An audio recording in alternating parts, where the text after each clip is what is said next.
the middle of phase 3 now, and one thing that's changed is school is now out for the summer. And with this, some things are going to come up with Maddie going to a soccer camp at Auburn University, as well as a couple trips that the family are planning to take for part of their summer vacation.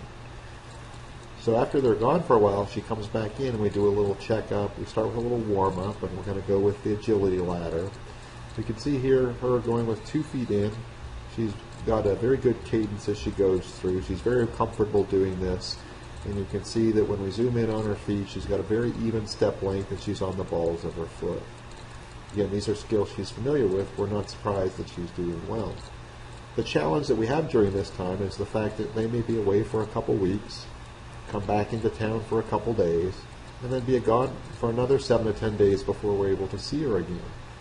So essentially, when she comes back and we have a chance to get Maddie into the clinic, we're kind of seeing what she's done while she's been gone, assessing where she's at, sending a status report to the physician, and then trying to progress her program depending on the resources that she has.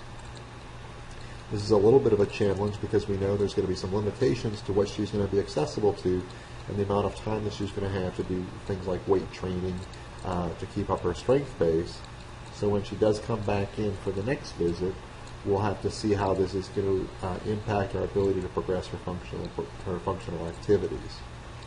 Now you can see as we've gone through the ladder here, we've done 2 feet into the front, 2 feet in laterally, and now we've gone through the shuffle progression. After she warms up, we went into doing the box drills. We saw these a few weeks back and introduced them. She's doing quick touches to the front. But then when we did the quick touches to the side, we could see she definitely wasn't as comfortable pushing off in the lateral plane, particularly on her left side. Because of this, we went back and did some more activity on the slide board, putting the barriers a little further apart, so she really had to push and not only push with the outside leg, but learn to load, eccentrically load the quad when she hit the next barrier. When we got her out on the field, we took her through the 20-yard shuttle that's seen here. These are a few warm-up runs that we had her do at maybe 30 or 40%. You can see after several repetitions, she was able to start accelerating and be much comfortable planting off the outside leg as she was going through the runs.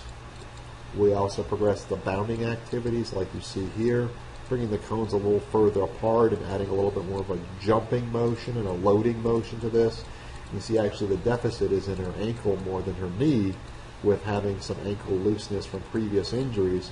Fortunately, she has enough perineal strength to provide the stability that she needs.